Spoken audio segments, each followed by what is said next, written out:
listening to Unravel with Natalie Denise.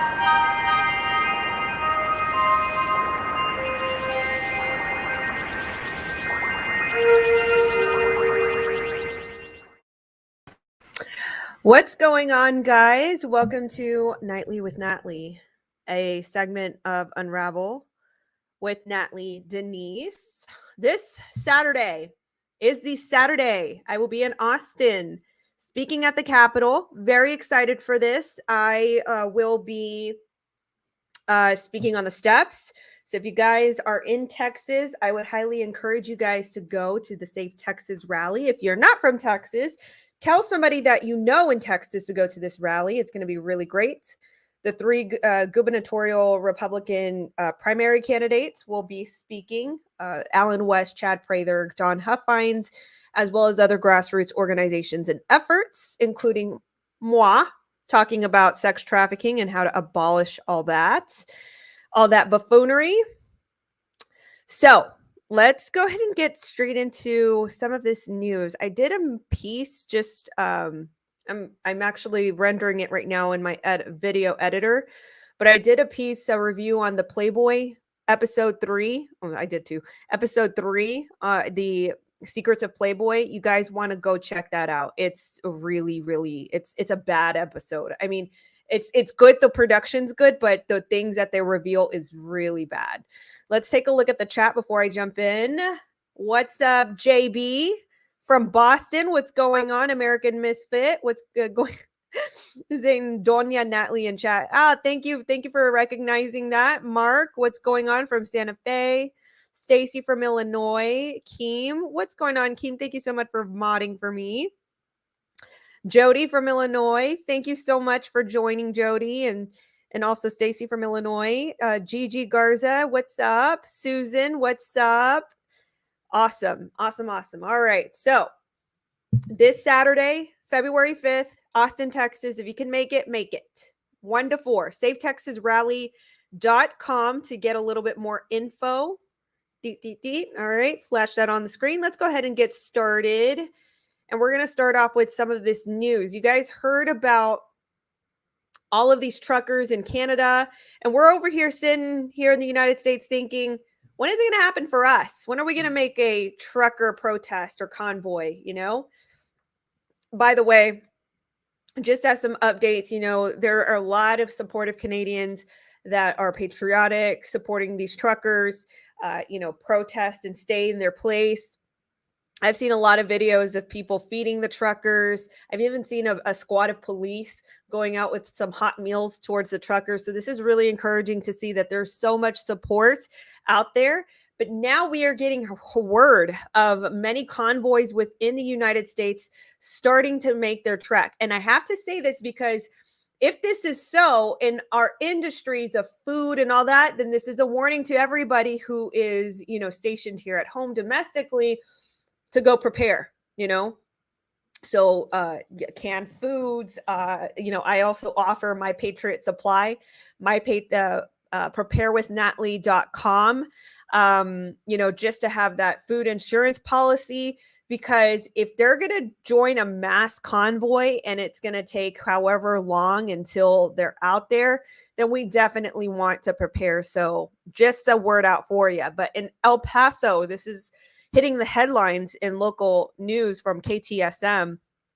Truckers in the United States are getting ready to follow their lead of their Canadian counterparts and form a convoy that will travel from California to Washington, D.C. This is after 50,000 Canadian truck drivers formed a 45-mile convoy to Ottawa this week to protest the government's poke-in-the-arm mandates. The same mandate issued by the U.S. Department of Homeland Security, who is requiring that non-U.S. essential workers, such as truck drivers, to be fully poked against the COCO. If they're not fully poked, they will not be allowed to cross land borders from Canada or Mexico. And again, I repeat this in these types of reports that this is kind of wild because, in the southern border, at least, we're allowing anybody to come in. We're not vetting nobody. It's literally, you want to come in, they just send them on in. There's no vetting, there's no checking, no nothing. But when it comes to professionals in the industry trying to cross and just do their job, like deliver goods, it's like, no, like you've got to be mandated. It's like these people who are unvetted and everything, they get to cross in, but not people in the professional industry of trucking. They can't be left alone. And it's wild. It's really wild. The American Truckers formed a Facebook group that as of Sunday has 67,000 members. The page states that they support freedom and they are done with the mandates. They say, we are part of a many large groups who believe in our founding fathers. We believe everyone has a voice. We support our freedom. Help us spread the word about this group, and together we can make it all a better place. God bless America, the page reads. The group has not yet announced its start date, but it says the convoy will be scheduled soon. So again, this is just the El Paso locale. So we're going to have to see, what comes upon the horizon as to all the other convoys. Hopefully a lot more join in, but that's also a very scary moment for us because again, we're going to have to prepare for that food wise, all these things. All right, so on the essence of the trucking industry, yesterday Trudeau made, or Castro, I call him Castro, look at the way I spelt it, Castro over here. Castro made a few comments. Castro tried to gaslight the world into thinking that this was hateful rhetoric by the convoy of patriotic Canadians, standing at their border. And we just have to beg to differ, right? Over $10 million donated so far, Ken says. Thank you for updating us on that. Over $10 million donated so far, which goes towards the upkeeping of the protest. People get to stay out there, buy meals, get their needs met. So this is very important. And so good that they have the money to do that. All right, so moving on to this Trudeau comment. So let's hear what Trudeau or Castro had to say in regards to this Canadian convoy.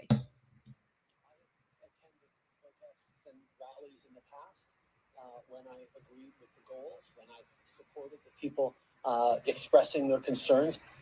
I have attended protests and rallies in the past when I agreed with the goals, when I supported the people expressing their concerns and their issues. Black Lives Matter is an excellent example of that. But I have also chosen to not go anywhere near protests that have expressed hateful rhetoric, violence towards fellow citizens, and a disrespect, not just of science, but of the frontline health workers and, quite frankly, the 90% of truckers who have been doing the right thing to keep Canadians safe, to put food on our tables. Canadians know where I stand. This is a moment for responsible leaders to think carefully about where they stand and who they stand with. I don't know about that.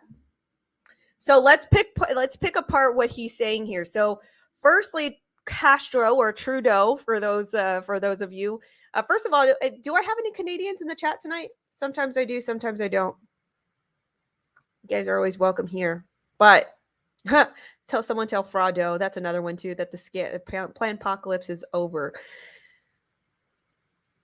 First of all, does Trudeau not look puffy to you guys? Like, he doesn't look like the regular, I don't know, like he doesn't, he seems a little bit more puffy in this still. I don't know what it is, or if this is like a deep fake or a double. You know how some of these politicians be having these doubles. Let me get this comment off. You know how some of these politicians have these doubles. I don't know. He just doesn't look like the regular Trudeau to me. But anyway, let's get to picking apart what he's saying here. So he's saying, okay, there's these protests, right, that I have been part of, and they have been mostly the Summer of Love protests, but I won't go near these patriotic Canadians who want their freedoms, who want to protest their right to choose what goes in their body, right? And he gaslights the world into thinking like that these people are hateful. Like, there is one clip that I saw circulating on the internet where these people who are protesting over in Ottawa, they literally cleaned up after themselves. You don't ever see that with like the left side of protests. In fact, it's the opposite, where you see people trashing the place. You see trash all over. You see masks, bottles, articles of clothing just littered everywhere after these gatherings from the left. But you see these freedom-loving Canadians clean up after themselves, and the media is never going to show that to you. In fact, the media is gaslighting people over in Canada to believe that this is like some hateful thing that's going on. It's wild. It's wild.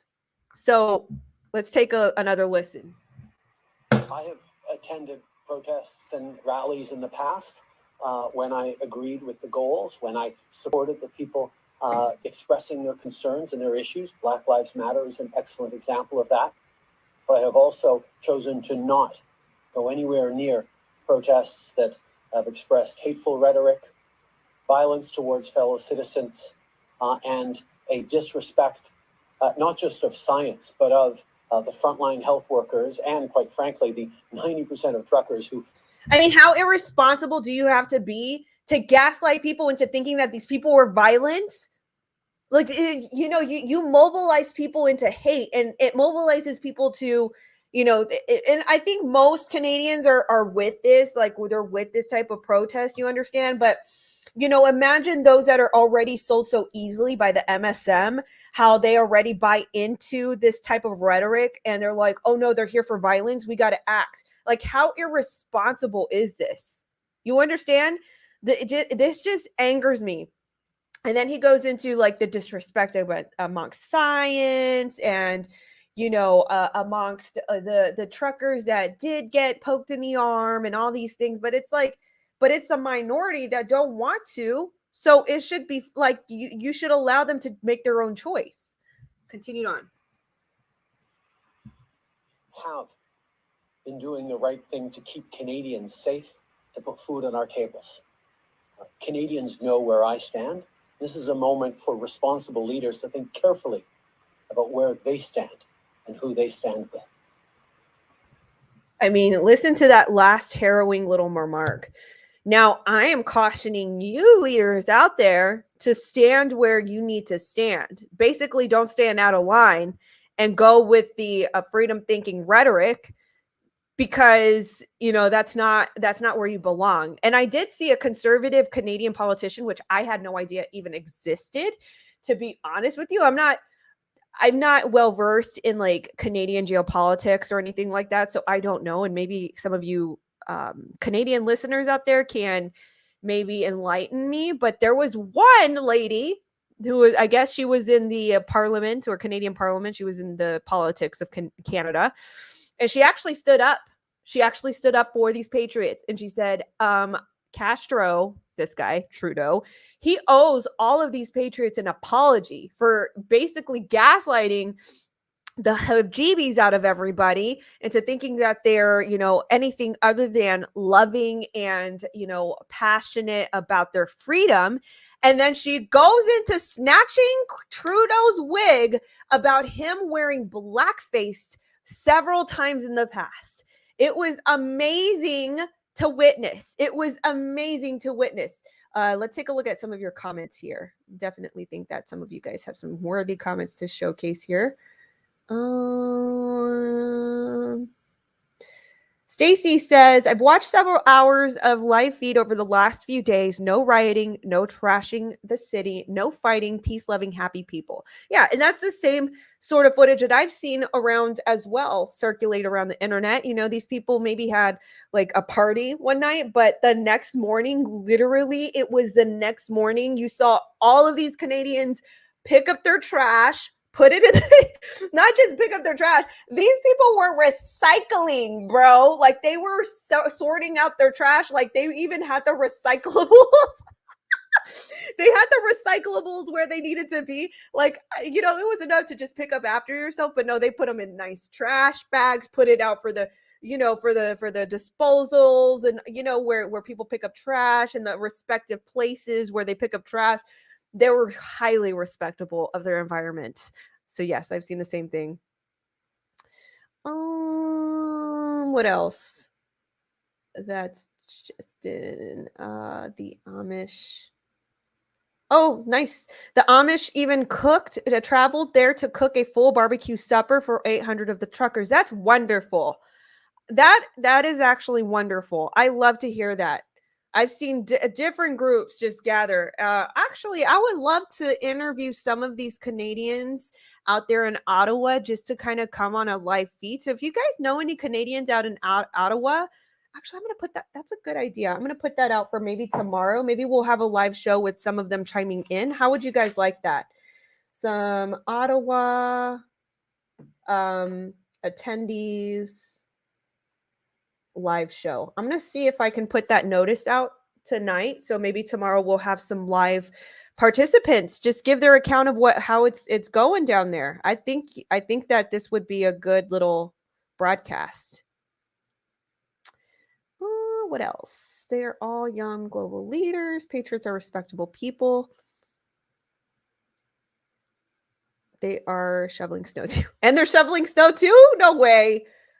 And they're snuggling each other. That's amazing. But yeah, so true. Castro just kind of makes his point like, hey, you like out of everything, out of the disrespect of these patriots being out there, it's the last comment that he made. And you political leaders better not step out of line, basically is what he's saying in so few words. Anyway, let's pivot to the next story. That's some updates on the convoy. I would love to get some Canadians on to talk. So next story about Whoopi. What's going on with Whoopi? Whoopi Goldberg. She made some remarks on The View. Whoopi always talks about like things as if she knows 100% of what she's talking about. Ken says Natalie needs to do interviews. This channel started off with nothing but interviews. I need to get back to it. I think I need to merge my podcast, my daily podcast, with the interview. I think you guys would actually like that. And I've been thinking about that lately. So let me know in the comments if that's something that you'd like to see, like maybe do an interview and cover some of this news with like a guest. I think that would be fun. So let me know what you guys think in the comments below. So Whoopi Goldberg, she's suspended. That's all she gets. She's suspended for 2 weeks after she stirred outrage by claiming the Holocaust wasn't racist. My goodness. I mean, these cackling hens on this show. Actress Whoopi Goldberg has been suspended from The View for 2 weeks over her comments alleging race was not a factor in the Holocaust. Like, do I even have to comment? Do I even have to comment?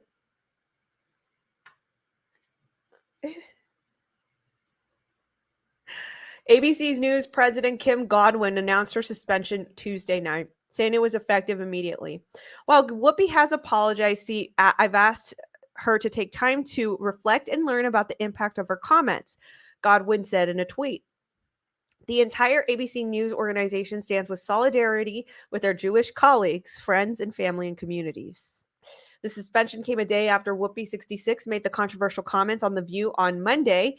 She referred to Jews and Nazis as two groups of white people and said that because they were both white, it was about inhumanity and not race.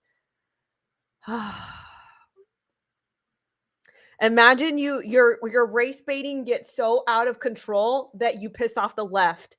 How does this happen? How does this happen?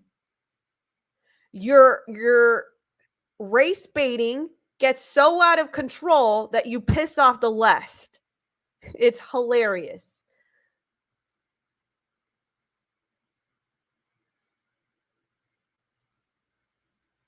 I mean, not the story hilarious. It's just like the tactics of these people because they have no idea what they're talking about is what I mean. She apologized hours later and again on Tuesday morning episode, but the original remark sparked immediately international backlash with everyone from the Israeli Consular General in New York to the Auschwitz Memorial and Anti-Defamation League taking offense. Wow. I mean, when you get so far, I'm telling you, when you go so far left, you turn like into a fringe. I mean, essentially what she did.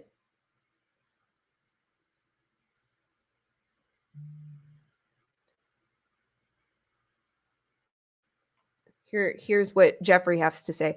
I don't understand why people say things and they know the next day they're going to have to apologize. Must have been drunk. Most of these, they must be drunk all the time.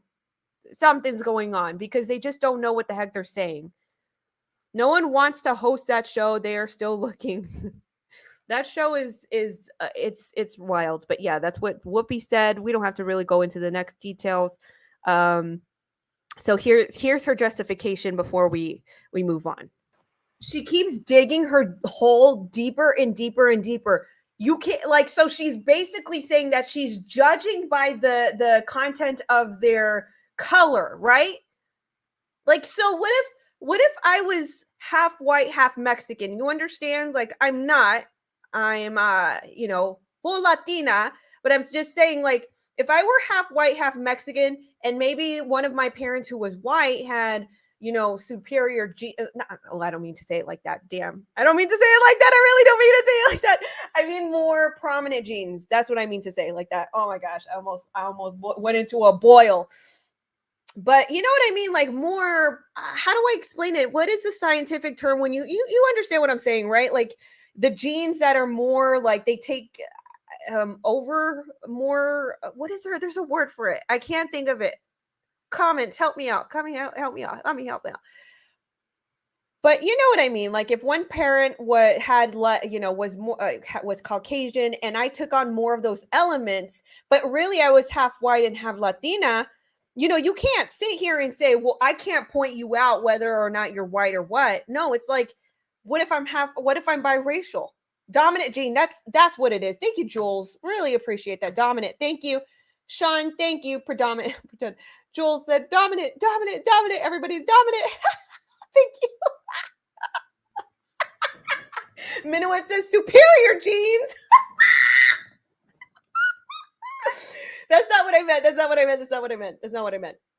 You guys know what I meant. Dominant genes. That's what I'm talking about. But that's what I'm trying to get to. Not the superior genes. Dominant genes.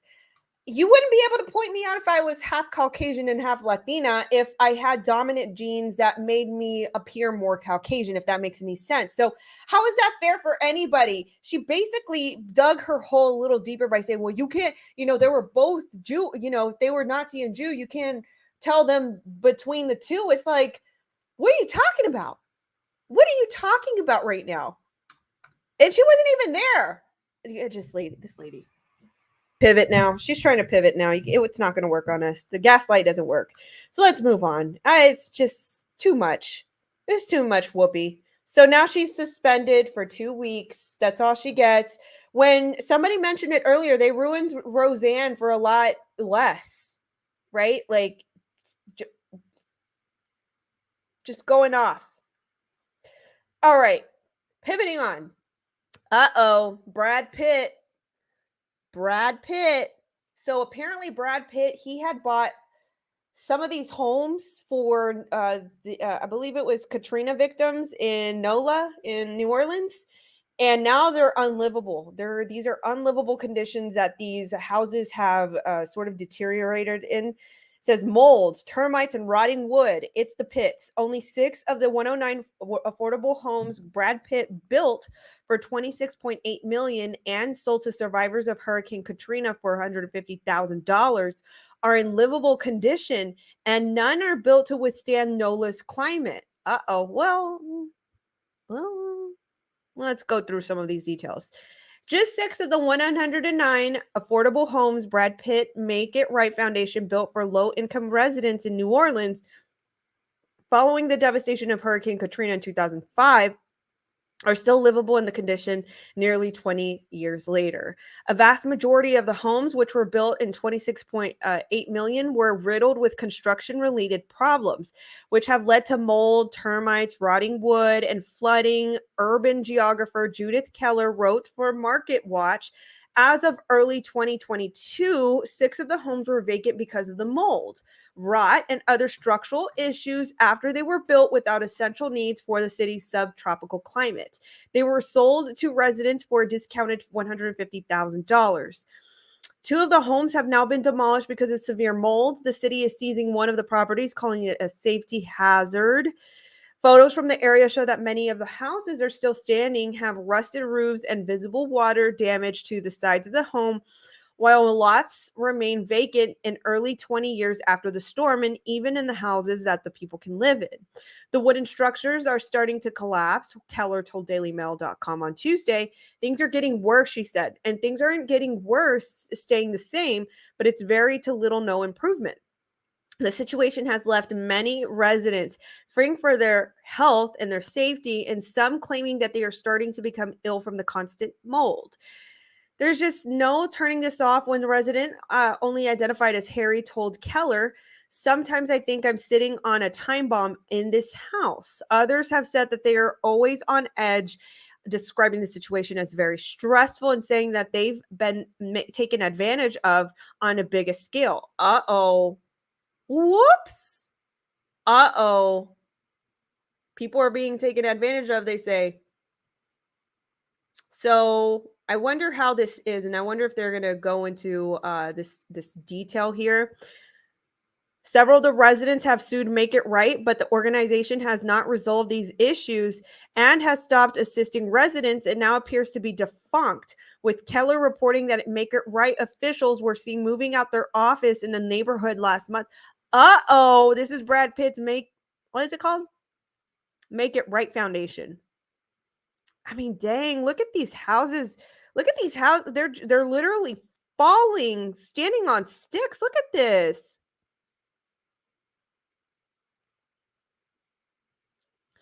I mean, I wonder how they even got in that situation, to be honest with you, and to be fair. Like, let's be fair. How did they do? Uh-oh. I didn't know that. Jeffrey Lane says Brad Pitt is almost broke right now. It's not looking good. I didn't know that. Uh-oh.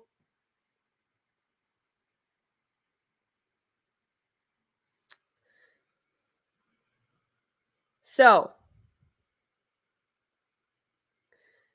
here's some images of mold we're looking at right here for those listening on audio podcast. We just see like a bunch of, let's see, when did Katrina happen? I think that happened in what, 2006? Maybe 2005. So that would make this, yeah, these houses shouldn't be aging like this, Look at these things here. These houses are falling apart. $150,000? Pitt's foundation sought to build 150 homes in the lower 9th ward of the New Orleans, where that were storm safe, solar powered, and green for the price of $150,000 in 2007 in the wake of Hurricane Katrina, which devastated the area, resulting in many homes being lost. More than 100 green Make It Right houses were eventually built between 2008 and 2015. The organization reported spending $26.8 million on the project, which also included a community garden in the city's lower 9th ward and regular meetings for the new homeowners.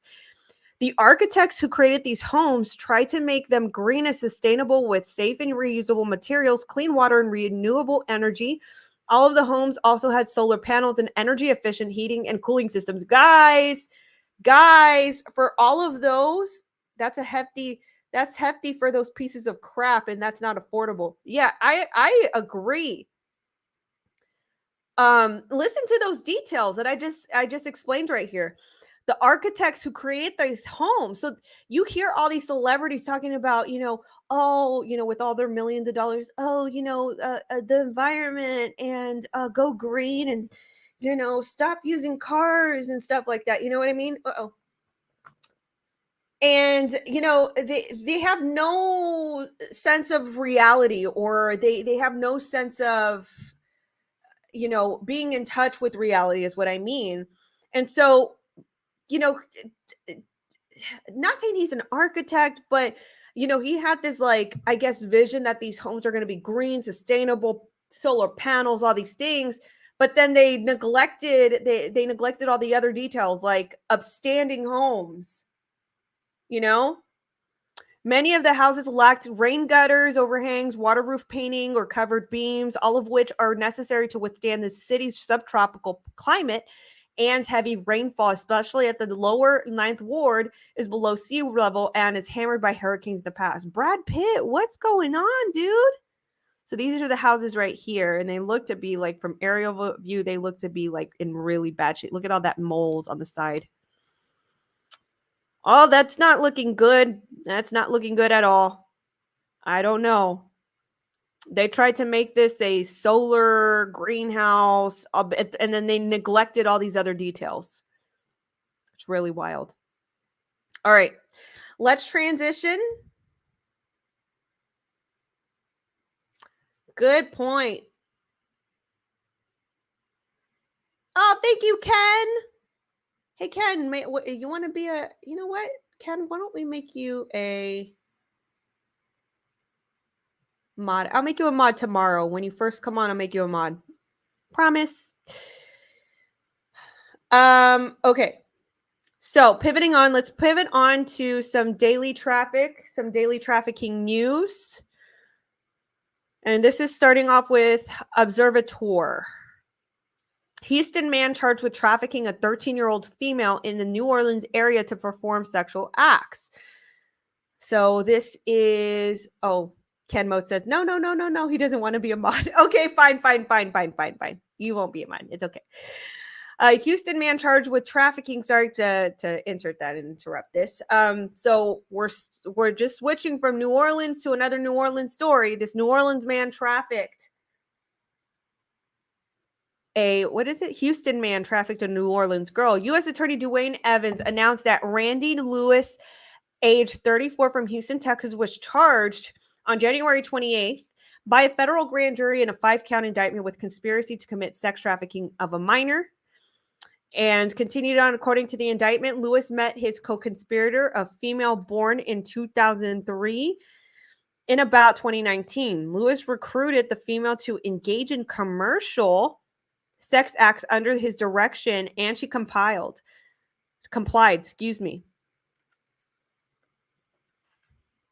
Together, Lewis and his co-conspirator met the victim, who was 13 years old, in the Houston, Texas area no later than June 21st, 2021. At Lewis's direction, the co-conspirator recruited the victim to perform commercial sex acts under the Lewis direction. Soon thereafter, she introduced the victim to Lewis. After the victim agreed, Lewis arranged for he and his co-conspirator and the victim to travel to New Orleans. On a Greyhound bus for the purpose of his co-conspirator and the victim to engage in commercial sex acts. Between June 22nd, 2021 and June 24, 2021, his conspirator and the victim performed multiple commercial sex acts in the New Orleans area. Lewis also advertised the girl online for money and received telephone calls, text messages via social media applications inquiring about scheduling and arranging prostitution calls with his co-conspirator and the victim. Anybody ever wonder why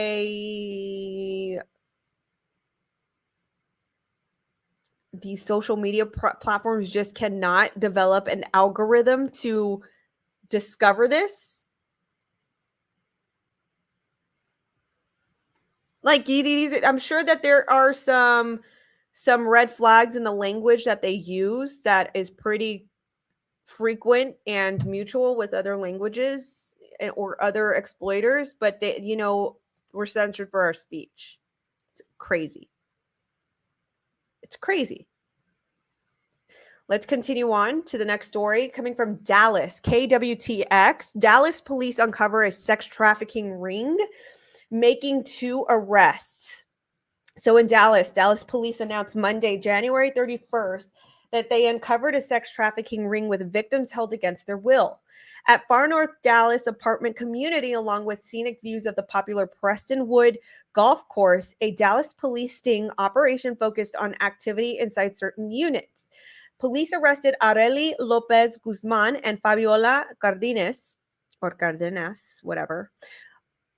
both allegedly tied to the sale of women for sex. They are charged with human trafficking and compelling prostitution. Police served search warrants 3 days ago. These warrants were related to human trafficking, a human trafficking ring being investigated by the Vice Unit, who received an outcry from 2 brave victims who came forward and talked about being forced into prostitution, said Lieutenant Lisette Rivera, Dallas Police Vice Commander. Police found 5 women and girls, including one as young as 14 years old. 14-year-old rescued. We know it's not a problem police or the courts can solve themselves, said Tim Bray, the UT Dallas Institute for Urban Policy Research. We need to get neighborhood and businesses engaged, all hands on deck to end this problem in North Texas.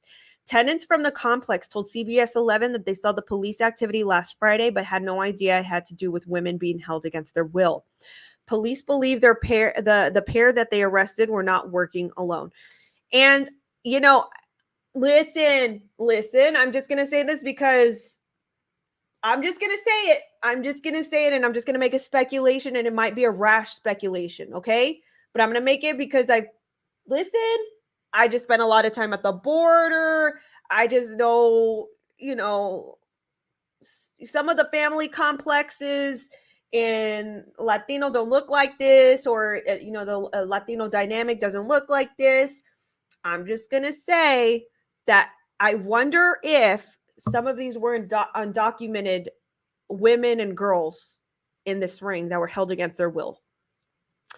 And what's crazy is this sounds like it was in a very affluent area, that it was, you know, in this really affluent part of Dallas, and people would have never suspected that that was going on within their complex.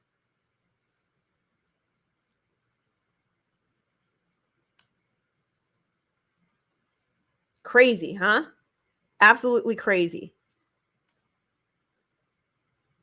Pivoting on, 4 arrested in human trafficking sting in Brook Park. This is coming from Cleveland19.com. This is from Ohio. A total of 4 people were arrested Friday evening during a joint operation targeting human trafficking in the city. Ohio State Highway Patrol troopers, Ohio Investigative Unit agents, Brook Park police officers, and Cuyahoga Regional Human Trafficking Task Force conducted the operation for a total of 4 hours. 3 people were arrested for prostitution, and the 4th was arrested for promoting prostitution. Troopers said that charges were still pending, and the names of the suspects were not being released at this time. The other goal of the operation was to identify human trafficking victims. Advocates for the Canopy Child Advocacy Center and the Cleveland Rape Crisis Center were on hand and provided services to those in need.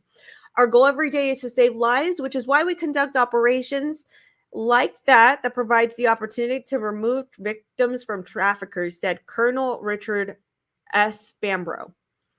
Through these collaborations, we can collectively focus on our shared mission to stop human traffickers, educate Ohioans, and provide safer refuge for victims.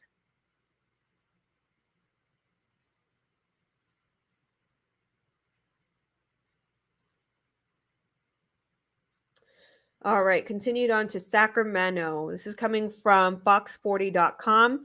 Sacramento police, they make 55 prostitution-related arrests during National Human Trafficking Prevention Month. Now, this just seems like a little bit of an oxymoron, because one of the major mysteries of mine is what happens to these victims or the survivors of human trafficking after the sting. You know, we never hear about what happens to the children or what happened to the victims. We never hear about that. We never hear a follow-up. The Sacramento Police Department made 55 arrests on prostitution charges in January, according to a press release. Sacramento police partnered with the Federal Bureau of Investigation, California Department of Justice, and the Sacramento County Sheriff's Office to make the arrest during January, which is National Human Trafficking Prevention Month. Detectives across the agencies went undercover as online sex workers and arranged to meet with alleged buyers, police said. After making contact with over 600 suspected buyers, detectives made 55 arrests after the suspects allegedly answered online sex ads, according to the police. Police said 55 arrested suspects are facing misdemeanor charges of soliciting an act of prostitution. Detectives have also arrested a suspect on a felony charge after allegedly pandering the act of persuading or encouraging someone to engage in prostitution, the police said. So that is coming out of Sacramento, California. Lots of police stings, and news within the human trafficking sector. Oh man, but the more you know about it and the more you believe that it happens every day, everywhere, you know? A lot of human trafficking happens at the Super Bowl. That is true. You know what, Jeffrey? That's an interesting point that you're making here. Jeffrey mentions a lot of human trafficking happens at the Super Bowl. Let me explain this. Human trafficking not only happens at the Super Bowl like that, but it also happens at other sporting events. So it could be like a boxing match. It can be like a soccer, you know, or it could be the All-Star games, whatever. And the reason why is because people are coming to the city of the respective city, whoever the hosting city is, looking for entertainment. And so that's where traffickers, pimps, they'll bring the girls over to that city in order to, you know, sell them off. You know, I'm actually going to try to look for this article because I saw this article when I was going through what I was going to talk about tonight. But I saw this article saying that, oh, the Super Bowl, it's actually a myth that the Super Bowl does not cause human trafficking. I almost ripped all my hair out, snatched my own wig off. I was like, wait, what are you talking about? That Super Bowls or any sporting events don't, how can you quantify that? I don't understand how these people try to get away with this type of reporting. You can't quantify victims who are unreported. So how can you say that, oh, you know, this is not going on, it's a myth, it's a conspiracy theory, all these things? How can you say these things? You understand? So yes, I agree with you, Jeffrey. Like it definitely does happen. But I did see an article today. I'm actually going to go through my articles and I'm going to actually bring it up in tomorrow's broadcast and criticize the crap out of it. So stay tuned for tomorrow for those that are listening and watching. I'm going to criticize the crap out of this article because I hate when people say that this stuff is a conspiracy theory or that certain things aren't happening when it is not quantifiable. Do you hear me? You can't quantify victims that are on the street. How are you going to say that this stuff is not happening when you can't even tell a person between someone who's regular or somebody who is trauma-based, coerced, or trauma bonded into doing it? My goodness. Oh, I had to rant. I had to. My goodness. Yes, that happened. That definitely happened. I will try to find the article and criticize it tomorrow. Promise. I promise. I'll try to do it. So anyway, guys, with that being said, we reached our end of this podcast. I really appreciate all of you that are watching. I love you all. Thank you for your support. Grab that or smash that like button. Tell somebody about this podcast. Grab that share button. And we'll see you tomorrow. How about that? How about them apples? Yeah? Give us a good meme. I'll try. All right. You guys have a great night. I love you all so much. Have a great sleep. And I'll talk to you tomorrow. Sayonara. Thank you so much for tuning in to Unravel with Natalie Denise. Please give this podcast 5 stars.